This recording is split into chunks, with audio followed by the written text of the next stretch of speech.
Hello everyone, my name's Chuck with the Idaho Virtual Reality Council, and I'm excited to be here with our friends at 360 Immersive. We have Jennifer Lastra and David Cleverdon. They're the owner and managing director, and since they were kind enough to offer up this space so that we can do live casts, we're going to be talking to them on a regular basis. So I thought that we could start by you guys telling us a little bit about 360 Immersive, how you guys got into the 360 and training space. So David, can you tell me about your journey? So we've actually, as a marketing and production company, been in business for over 16 years as DTX Creative. And a couple years ago, actually 2.5 years ago, we saw that virtual reality was kind of that next best thing. Jennifer came and joined us as a managing partner, and we literally pivoted the company.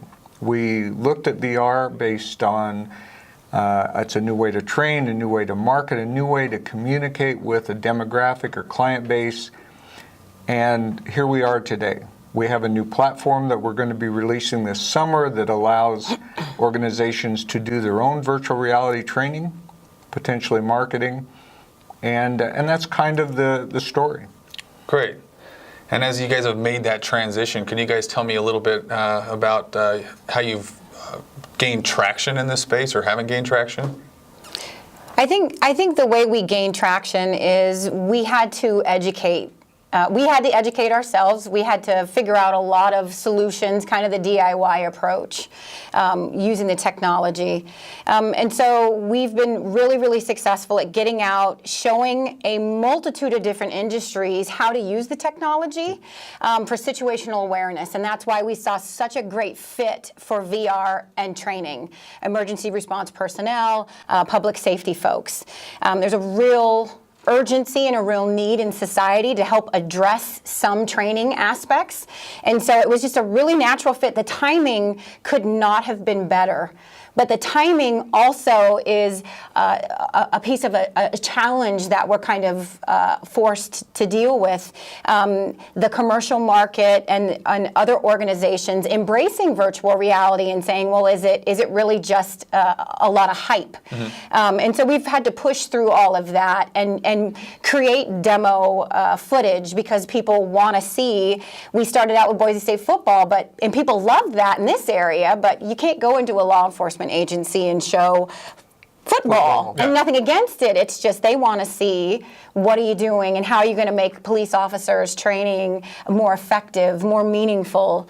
And so really the way we got going was building relationships, getting out in front and meeting with organizations and saying, hey, we have a better solution that's affordable and scalable. We also looked at it from a standpoint of, a lot of people think about VR, virtual reality, as gaming or entertainment. But if you think about being able to give back a little bit to organizations like Jen mentioned, in a new way, if you think about training in general and the tools that they use, PowerPoint came in 20-some years ago, people started using film and video 30 years ago. What's been the new tool since then?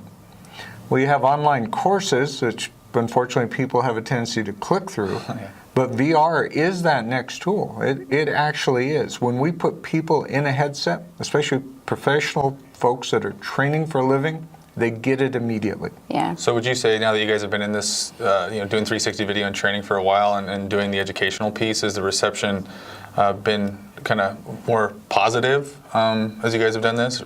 Is it easier to convince people to do this kind of stuff now versus when you first got into it? Yeah, the demo footage helped us out the most. I mean, it's really, like David said, once you put a headset on, you really understand it. You understand, and then we sit around the table, and for hours you can come up with ideas. And that's where the excitement goes. When you have clients that are more excited about the technology than we are as business owners, it's like, it takes it to the next level. There is a tremendous amount of cost savings associated with this type of training as well, which is extremely, and archiving best practices, right? People are retiring. They need a way to keep track of all their training curriculum. And there's just really not a good solution out there to be able to capture all of this, to create your own content, and we'll talk a little bit more about that, but there's not a solution out there that allows for that. And especially when you consider, now our focus is pushing it into a mobile environment. So when you take a headset like this that is literally about $35 and you pair it with a reasonably current mobile phone and you can offer it to somebody as a training tool, that's pretty powerful. And so that type of low-cost, affordable distribution mechanism really is going to make the thing work, because you can create content all day long, but if you can't get it down to the level of the student in an affordable manner, what have you got? Yeah. Are there any trends that you guys have noticed kind of in the 360 video space that can kind of augment, things like we're doing right now, or just the 360 video recording process in general? Or so I think there's some people are looking, how do you take immersive content, live experiences, and make them more interactive? So we're seeing plugins and new types of software applications that can be added to enhance live experiences, live casting. So maybe you want to talk a little bit about that. That's exciting for us. So live casting, just as we're doing now, is hugely popular because it's a new way for folks to reach out via their social media channels. But if you think about taking an immersive live casting in VR, that takes it to a whole nother level, because not only can you focus on the keynote or the subject matter experts, but you can be in their environment. You can be there just as if you were in that event. And speaking of events and speaking of live casting, think about going to and purchasing a seat at a Seahawks game, but a virtual seat. yeah. And that somebody can actually feel like they're right at a professional football game, and maybe instead of $100 plus $10 beers, it's $5. And yet it's $5 10,000 times over for that seat, or 100,000 times over. And the beer's still a lot cheaper too. So. Absolutely. The ability to reach into other markets. We haven't even touched on AR, augmented reality, mixed reality. Some people are now coining XR, which we don't even know what the X means yet. So all of this is brand new, but when you can take an experience and put somebody in it, that's the basis of this whole technology, whether it's training or marketing or event or entertainment. It's putting something in there like they have not been able to do before. Yeah, that's really, really fantastic.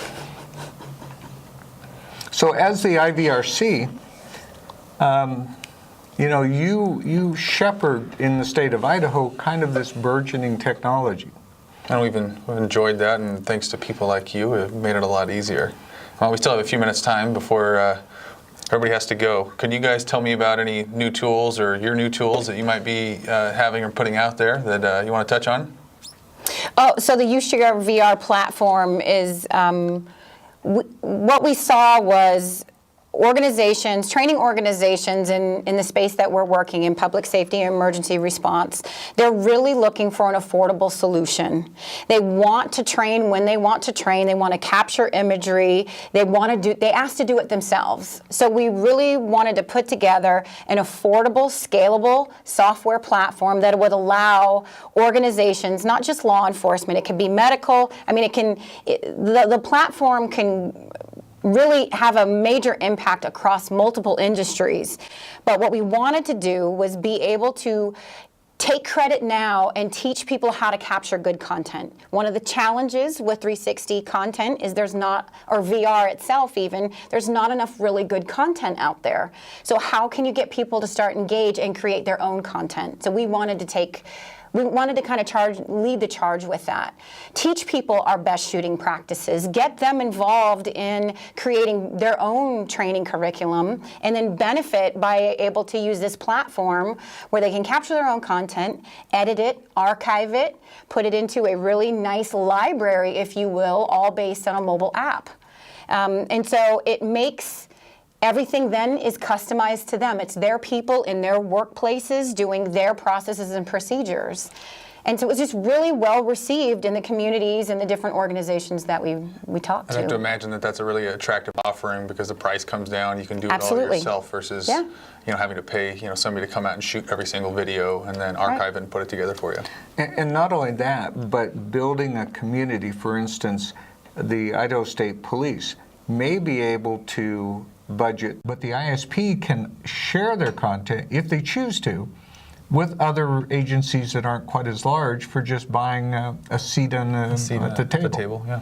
Yeah, so it kind of drives the concept of sharing of best practices, and if there's an opportunity for some levels of standardization in training best practices, to be able to afford that and our real passion comes from supporting rural communities that have big city problems, but they don't have big city budgets, right?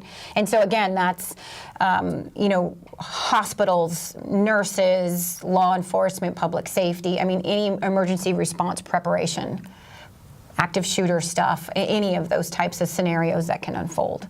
Well, sounds like you guys got something that's completely useful, and we'll definitely be keeping an eye on you. Yeah. We appreciate the opportunity. Yes, we do. Yeah. Well, I want to thank both you guys, not only for telling us a little about 360 Immersive and UShare, but for having us over here. And so all you guys keep an eye out and stay tuned, and we'll be back soon.